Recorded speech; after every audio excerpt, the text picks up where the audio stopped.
Español de América, término que se emplea para designar al conjunto de variedades lingüísticas de la lengua española en el continente americano, que llegó a este por medio de los viajes de Cristóbal Colón y con las oleadas de colonizadores. En el año 1492, la lengua ya se encontraba consolidada en la península, puesto que durante los siglos XIV y XV se produjeron hechos históricos e idiomáticos que contribuyeron a que el dialecto castellano fraguara de manera más sólida y rápida. Algunos de estos fueron el proceso de afianzamiento de la lengua, llamado hispanización. Los colonizadores y misioneros fomentaron el uso de las lenguas generales. La influencia de la Iglesia fue muy importante en este proceso. A través de los enviados se intensificó la evangelización y educación de niños y jóvenes de distintos pueblos, mediante escuelas e iglesias en todo el continente. Sin embargo, aquellos esfuerzos resultaron insuficientes. Lo único que dio paso exitoso a la hispanización de América fue mediante la convivencia entre españoles e indígenas, la catequesis y sobre todo el mestizaje. Mayoritariamente, los colonizadores eran de Andalucía, que llegaron a asentarse mayoritariamente en la zona caribeña y antillana en sus primeros años.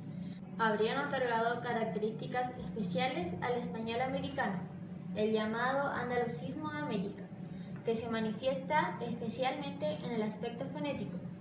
Este periodo, que los autores sitúan entre 1492 y 1519, se ha denominado periodo antillano, y es en el donde se habrían enraizado las características que luego serían atribuidas a todo el español americano.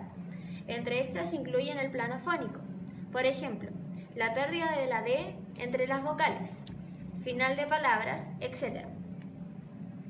Se afirma que hubo cierta modificación del español por influjo de las lenguas indígenas.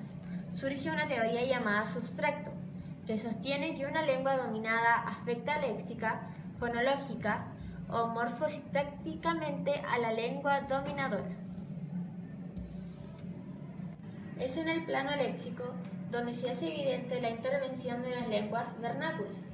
Por ejemplo, en referencia a la flora, tomate, chocolate, a la fauna, tiburón, mapache, y al ámbito indígena, carpa, huracán.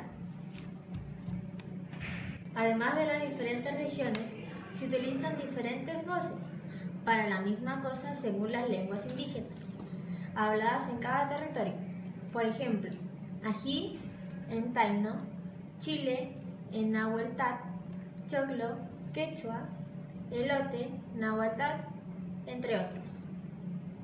Por otra parte, en algunas ocasiones, el conquistador español se negó a aceptar el indigenismo.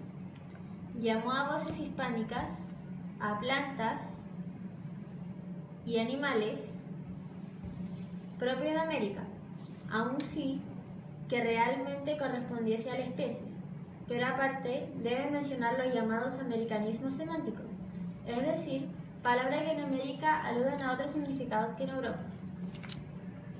Las lenguas aborígenes también contribuyeron en cierta medida a la formación de las diferentes zonas dialécticas en Hispanoamérica, pero además se pueden considerar otros factores, tales como la distribución de los colonizadores en distintas regiones de América.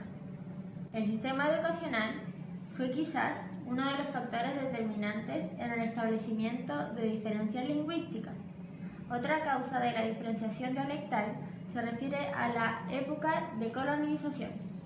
Entre las distintas zonas se observan diferencias, por ejemplo, en el plano léxico, como ocurre en los siguientes casos: autobús en España, micro en Chile, colectivo en Argentina. También en el plano fonético, aunque en menor medida, por ejemplo, la palatalización de J en Chile. Mujer suena mujer, entre otros. Y por último, en el plano morfosintáctico, estas son bastante menos frecuentes, como la alternativa de los diminutivos id, ic, ratico, ratito. En cuanto a las características generales del español americano, se pueden citar las siguientes. En el plano fonológico, además del ceseo y el yeísmo, características consonánticas consideradas como andaluzas. Con respecto al vocalismo, es corriente escuchar diptongo de hiatos, sobre todo en el habla no muy cuidada. También en el plano morfosintáctico, en el que no se utiliza habitualmente el pronombre vosotros, salvo con valor retórico, como un sermón o un discurso, sino ustedes, con cambio de la forma verbal. Y por último, en el aspecto léxico, además de voces propiamente indígenas, las voces mestizas mezclaron lo hispano y lo aborigen. Si bien es cierto que en América la lengua española en gran medida se homogeneizó, también se diversificó. Es decir, existen coincidencias nivel de sistema entre el español peninsular y hispanoamericano. Cuanto más oculta sea la norma utilizada, mayores similitudes lingüísticas habrá. Por lo tanto, es en el habla popular y coloquial donde se advierte el mayor número de diferencias. Por ende, la norma oculta, sobre todo formal, es el patrón unificador, no solo del español de América, sino también de toda la lengua española. También se debe tener en cuenta la influencia de las lenguas modernas, como son el inglés y el francés, ya que muchos términos se han incorporado al español americano, más no al peninsular, como noquiar. Además, aunque ciertos vocablos tengan origen hispano, se observan diferencias, ya sea por cambio semántico, como vereda, por constituir arcaísmos desusizados en España, como balde, por derivación típicamente américa, como conversada, o también, como ya hicieron los primeros españoles, por empleo analógico, frente a realidades nuevas como víbora.